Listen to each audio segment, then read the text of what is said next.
28 ans que les fans l'attendaient.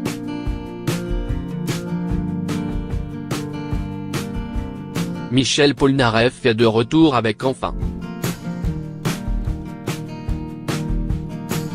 Un 10e album au style éclectique. Michel Polnareff était l'invité de Laurent Delahousse en duplex depuis Las Vegas.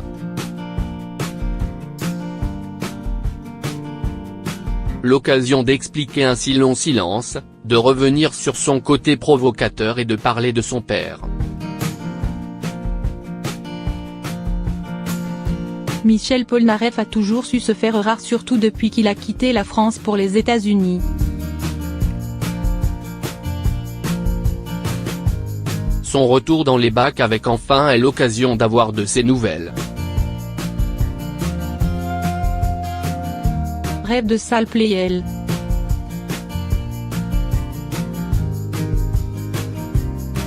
Première bonne nouvelle depuis Las Vegas où il répondait aux questions de Laurent Delahousse, il y a bien un projet de tournée en France et...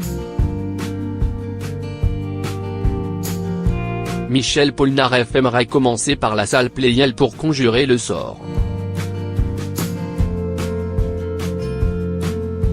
C'est là où j'ai failli partir victime d'une embolie pulmonaire. Bien qu'éloigné depuis 1973 de la France, Michel Polnareff se sent toujours français de la tête aux pieds, un Français qui suit l'actualité, notamment ce qui se passe en ce moment. C'est triste de savoir qu'il y a des gens qui n'arrivent pas à nourrir leurs enfants. J'espère que les violences ne vont pas abîmer une cause que je trouve très sincère. Le cadenas de la pochette.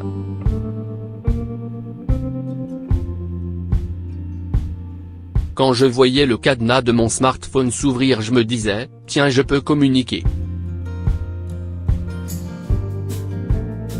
Ça m'a donné une idée. Justement. Le bébé, album, n'est plus à moi, je vous donne la clé, vous l'ouvrez et je vous donne mon monde. Une si longue attente.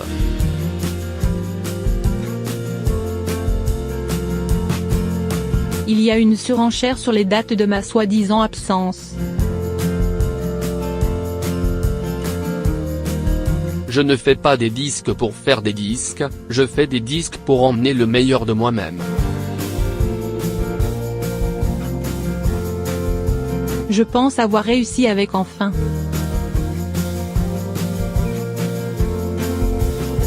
Je suis très fier de ce disque.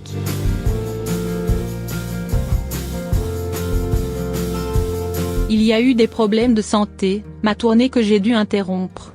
Plus on attend, plus il faut que j'arrive avec quelque chose que l'on avait raison d'attendre.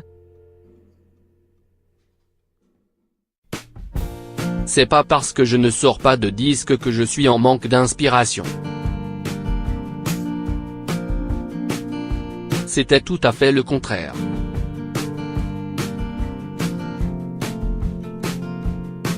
J'ai passé beaucoup de temps à choisir les morceaux que j'allais mettre sur ce disque. En 2018, que reste-t-il du Polnareff le provocateur? L'affiche de Polnarevolution sur laquelle il montrait ses fesses et qui avait créé tant de polémiques est aujourd'hui dans les musées. Beaubourg et New York et Polnareff s'en amuse. Je suis passé en correctionnel pour attentat à la pudeur, maintenant on me demande l'autorisation pour pouvoir la montrer. Poutine, Trump, une certaine admiration.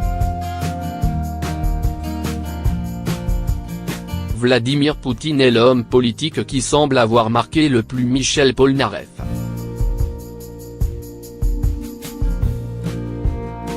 C'est pas de la provocation d'admirer Poutine. C'est un chef d'État qu'on comprend alors qu'il y en a d'autres qu'on comprend un peu moins. Et Donald Trump?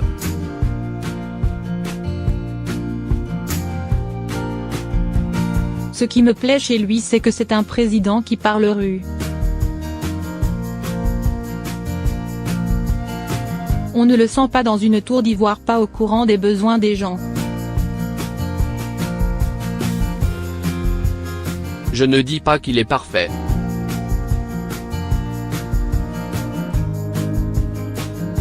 Je n'aime pas son attitude par rapport à l'avenir de la planète. Les coups de ceinture du père.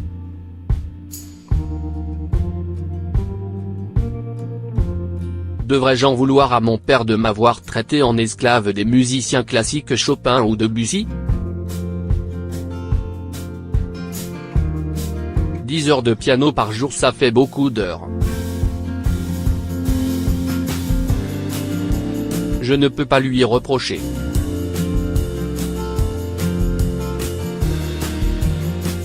Le seul truc que je lui reproche, c'est de m'avoir donné des coups de ceinture à chaque fois que je faisais une fausse note ou que je chantais faux.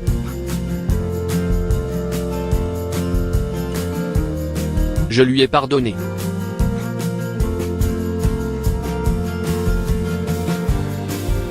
C'était très important de lui pardonner.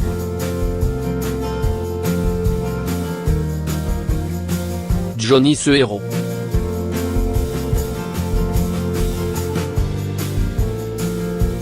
Pour moi, Johnny est un grand héros.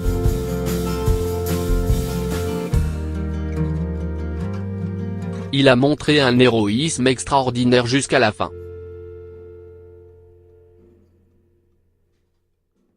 Je ne sais pas comment il a pu faire les vieilles canailles. Il faut un courage extraordinaire, je sais qu'il souffrait déjà beaucoup.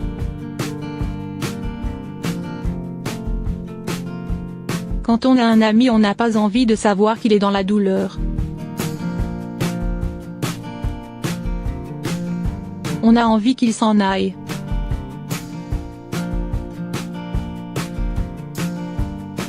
On serait égoïste de pas souhaiter qu'il s'en aille.